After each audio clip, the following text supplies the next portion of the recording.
আসসালামু আলাইকুম প্রিয় চাকরিজীবী বন্ধুরা, সবাই কেমন আছেন? আশা করছি ভালো। বন্ধুরা, নতুন আরেকটি পে স্কেল সংক্রান্ত ভিডিও নিয়ে আপনাদের সামনে হাজির হয়ে গেলাম। বন্ধুরা, বর্তমান সময়ে এসে পে স্কেল এখন সময়ের দাবি, আমরা প্রত্যেকেই জানি। তো এই পে স্কেল নিয়ে বিভিন্ন সময় বিভিন্ন নিউজ আমরা প্রকাশ হতে দেখছি। তারই ধারাবাহিকতায় দর্শক, বৈষম্যমুক্ত নবম পে স্কেল চাই 2024। আমরা 7 দফা দাবি আদায়ে রাস্তায় নেমে সরকারকে বিরক্ত করতে চাই না, এই শিরোনামে একটি নিউজ প্রকাশিত হচ্ছে। চলুন আমরা নিউজটির মধ্যে কি রয়েছে খুঁটিনাটি সমস্ত কিছু দেখার চেষ্টা করি। দেখতে পাচ্ছেন 11 থেকে 20তম গ্রেড সরকারি চাকরিজীবী জাতীয় ফোরাম বাংলাদেশের বিভিন্ন দপ্তরে কর্মরত 11 থেকে 20তম গ্রেডের 14 লক্ষ প্রায় কর্মচারীদের প্রাণের দাবি চলমান বেতন বৈষম্য নিরসন সহ 7 দফা দাবি আদায়ে বিভিন্ন কর্মসূচি দিয়ে আসছে। দাবি আদায়ের আমরা রাস্তায় নামতে চাই না এবং সরকারকে বিরক্ত করতে চাই না। যৌক্তিক দাবি পূরণে সরকারের আন্তরিক সহযোগিতা কামনা করছি। বৈষম্যমুক্ত নবম পে স্কেল চাই 2024। তো এই হচ্ছে শিরোনাম। এরপরে ভিতরে তারা ডিটেলস এই বিষয়ে আলোচনা করেছে যে আসলে কেন আমরা এটি চাই এবং আমরা বর্তমান যে অন্তর্বর্তীকালীন সরকার রয়েছে সেই সরকারকে কোনোভাবে বিরক্ত করতে চাই না তাদের কার্যক্রম পরিচালনায়। আমরা শুধু আমাদের যে যৌক্তিক দাবি সেটি আদায়ে আমরা শুধু আমাদের যে সমস্ত করণীয় সেটি আপনাদের সাথে উপস্থাপন করছি। দেখতে পাচ্ছেন কেন 50% মহার্ঘ ভাতা চাই সরকারি 11 থেকে 20তম গ্রেড চাকরিজীবীরা 2 বেলা 2 মুঠো ভাত খাওয়া অধিকার চায়, যা বর্তমান বেতন দিয়ে অসম্ভব হয়ে পড়েছে। অনেক কর্মচারী ঋণগ্রস্ত হয়ে পড়ছে, তাই দ্রুত নবম পে কমিশন গঠন করে চলমান বেতন বৈষম্য দূরীকরণের মাধ্যমে নতুন পে স্কেল ঘোষণা এবং বর্তমান বাজার ব্যবস্থা অনুযায়ী পে স্কেল প্রদানের পূর্ব পর্যন্ত সর্বনিম্ন 50% মহার্ঘ ভাতা প্রদান এবং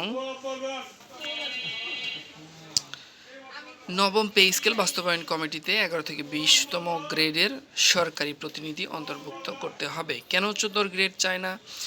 একই পদে 10 বছর চাকরি করার পর উচ্চতর বেতন পেয়ে যদি কোনো কর্মচারী 10 টাকা বেতন বাড়ে, এটা কি উপহাস নয়? যারা এই নিয়ম চালু করেছে তারা কর্মচারীদের উপর জুলুম করেছেন। এমন দুঃখজনক বঞ্চনার অবসান চাই কর্মচারীগণ। টাইম স্কেল সিলেকশন গ্রেড পুনর্বহাল সহ বিভিন্ন দপ্তরে বর্তমানে প্রচলিত অসঙ্গতিপূর্ণ নিয়োগ বিধি পরিবর্তন করে শিক্ষাগত যোগ্যতা উন্নতিকরণ সহ এক ও অভিন্ন নিয়োগ বিধি প্রণয়ন করতে হবে। কাজে আগ্রহী করতে পদোন্নতি চাই কেন? ব্লক পোস্ট প্রথা বিলুপ্ত করে সকল পদে সমাহারে পদোন্নতি প্রদান, আউটসোর্সিং প্রথা বাতিল সহ সরকারি বিভিন্ন দপ্তরে 5 বছরের অধিক সময় ধরে কর্মরত সকল প্রকল্প অনিয়মিত কর্মচারীদের নিয়মিতকরণ করতে হবে। সকল দপ্তর পরিদপ্তর স্বায়ত্তশাসিত প্রতিষ্ঠান ও কর্পোরেশনে কর্মরত কর্মচারীদের সচিবালয়ের ন্যায় পদ পদবি ও গ্রেড প্রদান করতে হবে। একটা সিঙ্গারা এখন দাম 10 টাকা, সেখানে সরকারি কর্মচারীদের দৈনিক টিফিন 6 টাকা, মাসিক টিফিন ভাতা 200 টাকা। এটি কেন পুনর্নির্ধারণ করা হয়নি তা বোঝা খুবই সহজ যে এটি কেবলমাত্র সরকারি কর্মচারীগণ পায় এবং কর্মকর্তারা নয়। একটি আন্দোলনরত বোনকে আমরা এখানে দেখতে পাচ্ছি 6 টাকার টিফিন খাই, এমন দিন কি আছে ভাই?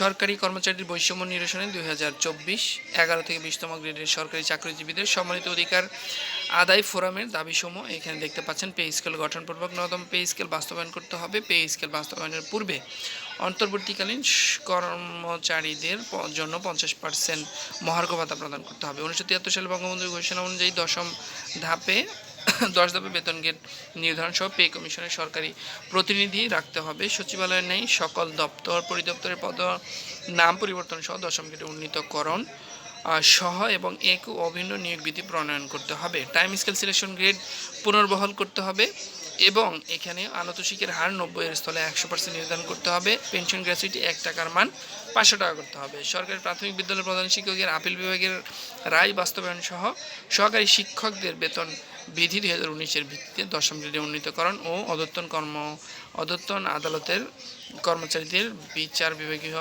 সহায়ক কর্মচারী হিসেবে অন্তর্ভুক্ত করতে হবে। এছাড়াও আরও কিছু পয়েন্ট কিন্তু এখানে সুন্দরভাবে দেওয়া রয়েছে কেন আমাদের পে স্কেলটি যৌক্তিক দরকার, সেই বিষয়ে কিন্তু অনেকগুলো যুক্তি এখানে উপস্থাপন করা রয়েছে। আপনারা অবশ্যই এটি একটু পড়ে দেখার চেষ্টা করবেন। আমি সময় স্বল্পতার কারণে মূলত মূল বিষয়গুলো আপনাদের সামনে তুলে ধরলাম। তো যে সমস্ত সরকারি চাকরিজীবী বন্ধুরা সহকর্মী ভাইরা রয়েছেন তো আমাদেরকে আসলে অপেক্ষা করা ছাড়া তেমন কিছু করার নেই। যে সমস্ত ভাইরা সম্মিলিতভাবে দাবি দেওয়া আদায়ের জন্য কাজ করছে তাদের প্রতি আমরা কৃতজ্ঞতা জ্ঞাপন করছি এবং প্রয়োজন হলে তাদেরকে আমরা সহযোগিতা করব, এই মনোভাব নিয়ে আমাদেরকে অবস্থান করতে হবে।